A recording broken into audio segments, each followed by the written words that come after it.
Hello and welcome to my American Idol review and recap of tonight's episode. The top 11 perform. Yes, the top 11. March 14th, 2012. Alright, so I'm hoping that the lighting's better in this area. I'm tried different places and the lighting is the best in this area because there is a light right on top of me. So hopefully the lighting's better. Alright, so before we get into the actual review, I said top 11. And that is because Jermaine Jones was disqualified from the show because he has a criminal record without telling the producers. You are allowed to have a criminal record on Idol as long as you're open about it with the producers. He kept it a secret. So, yeah, they have to kind of disqualify him because he lied. He's no longer on the show. I'm okay with this because I wasn't really a fan of him. It's not like he was going to win the show. I mean, sorry, if there's some Jermaine fans who really thought he was going to win the show, I think you kind of need a reality check. But, bye-bye, Jermaine. I won't really miss you too much, so. That was just really a waste of a save. Like, they saved him and, like, I'm sorry, like, that spot could have been worthy of David Leathers or even Johnny Keezer. Hell, even freaking Richie Law. God. Hey, we all make mistakes, and his reputation is going to be ruined forever because of this. Alright, well, let's get started with the review. Let's start with Phillip Phillips, and he sang Hard to Handle by Black Crowes. I've never heard of the song before. This performance was okay. It was nothing special in my opinion, but it was a really great way to start off the show. I think he might have a possible chance of being in the bottom three, only because he went first, and if Idol fans know that going first is like a curse on Idol, like last year's season 10, Casey Abrams went first, and that's when he got eliminated, and the judges ended up saving him. So going first on Idol is kind of a curse. Either you're in the bottom three, or you go home. Like last week, Joshua Ledet, who's a pretty solid front runner, was in the bottom three guys, and he went first. So I wouldn't be surprised if he's in the bottom. If he's not, then that definitely shows that he has a very strong fan base. So we'll see what happens. All right, after that we had Jessica Sanchez, and she sang "Turn the Beat Around" by Gloria Estefan. I wasn't jumping up and down about the song choice because the song has been done a lot of times on Idol, but she did a great job otherwise. I did think the judges were a little harsh on her, but I do think some constructive criticism would do her some good, so that it doesn't get in her head so much, like, oh, I get standing ovations from the judges all the time, I must be so amazing. So I think that was kind of good that they're starting to give her a little constructive criticism.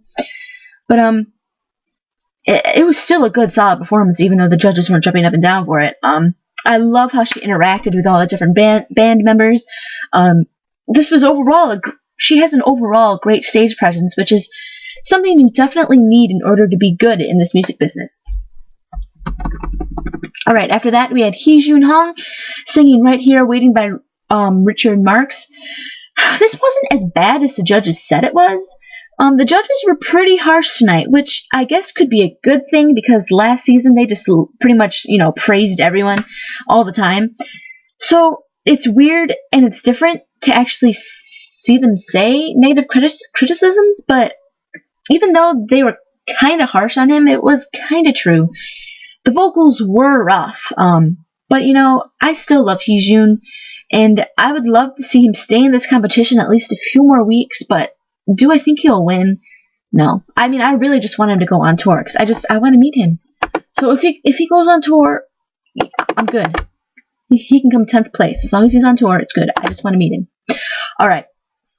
After that, we have Elise Testone, and she's singing Let's Stay Together by Al Green. This is actually, if you remember, people in the U.S. or people not in the U.S., I don't know. This is actually the song Obama. Yes, Obama sang, if anyone remembers that from a few months ago. I don't really remember what the speech was for, but all I remember is during his speech, he just all of a sudden started to sing this song, so... And then what they did is they showed Obama, and then they showed like Elise doing like a little duet of it. It was pretty funny. Good editing package. They're giving Elise a good edit this week, which it shows that the producers want her to stay. Yes, Elise Testone is back. I love her. She is one of my favorite girls. I mean, all the girls are amazing, but she's definitely on the top of my list with girls. I love her. Like, seriously, like, good job, Elise. And on a side note, I want to see Elise bring out the guitar on Idol.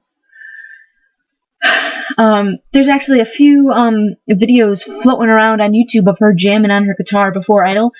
And I so want her to see that guitar to be brought out. Please, producers, let her bring out the guitar. If Phillip can have the guitar, let Elise have the guitar. I don't know if maybe she's wanted to, and the producers have been like, but seriously, bring out the guitar, Elise. I want to see it. I want to see it. All right. After that, we have... Ooh, I'm losing my voice. After that, we have DeAndre Brackensick, and he sang Endless Love. I don't know. I loved him last week, but this was just kind of boring. He sang it well, but it was just boring. The song in general is a boring song, so what are you going to do, you know? So I think he will be in danger at the bottom 3 tomorrow. After that, we had Shannon Magrane, and she sang One Sweet Day by Mariah Carey and Boyz II Men. I don't know.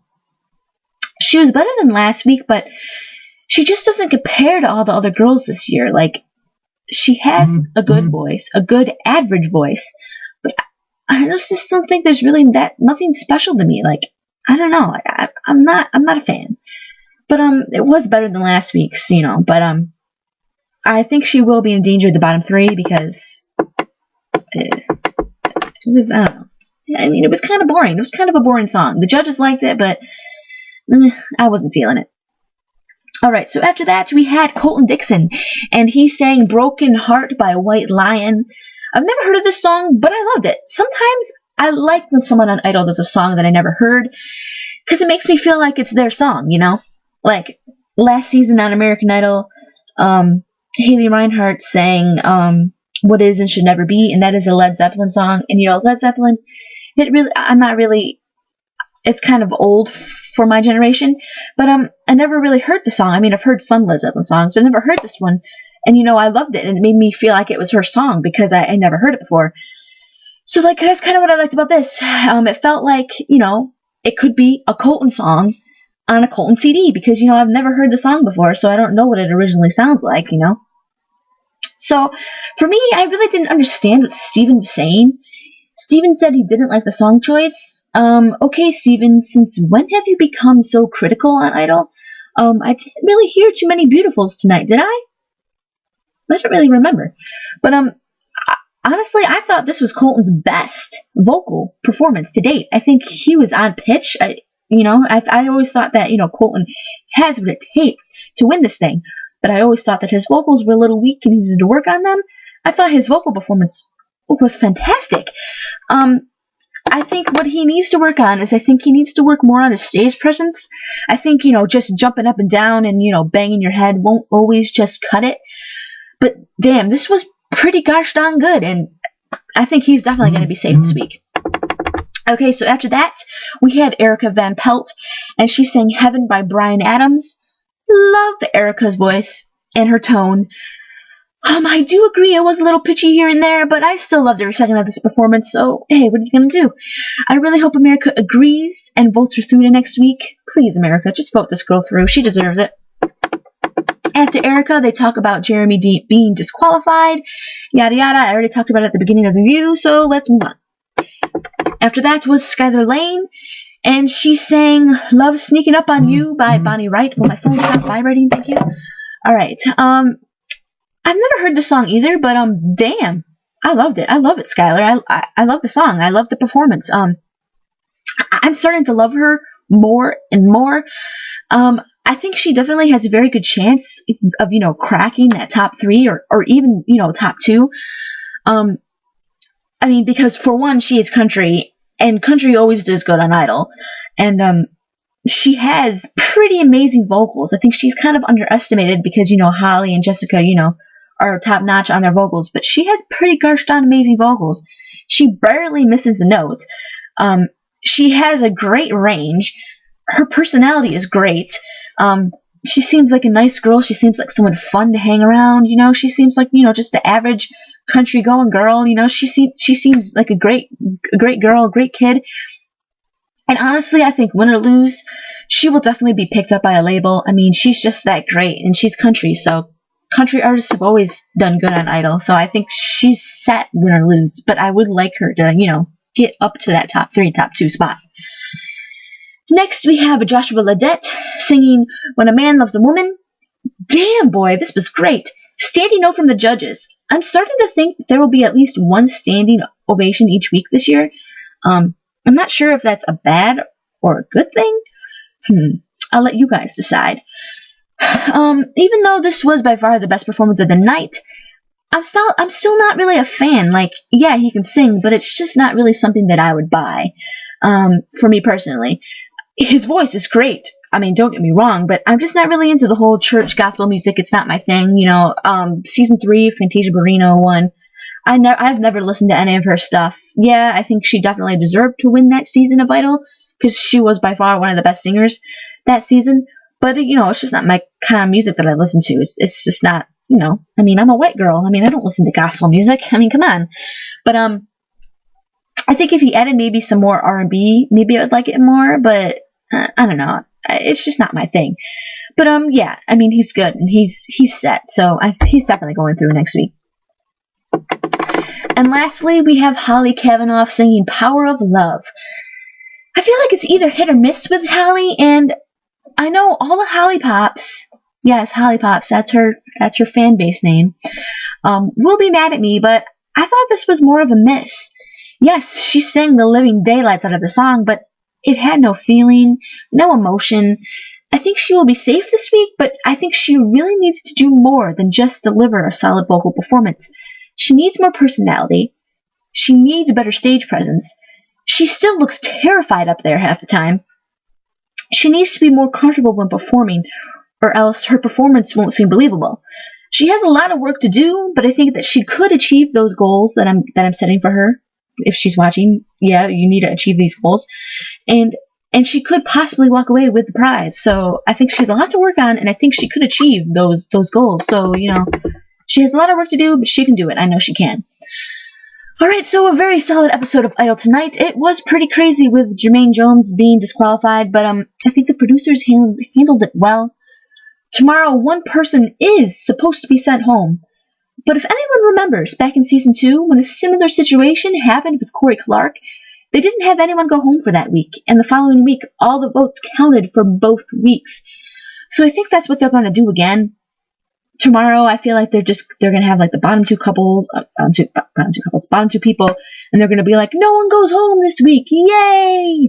It's just the thing is, because Idol is on a schedule, and I don't think that they can take 1 week off of that schedule, because they pay so many people, to come to be mentors. They probably have that space, rented out for that so many weeks. So I don't see how they can just all of a sudden just get rid of a week that they've had scheduled since for I don't know how long. So don't be surprised if no one goes home this week. So I have a feeling that's what they're gonna do.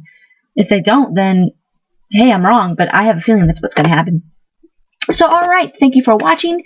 You are the best. Seriously, guys, you're the best if you watch the whole review. Follow me on Twitter, @ScottyHaleyFan. I live tweet during Idol. I didn't live tweet tonight, though, because I wasn't home.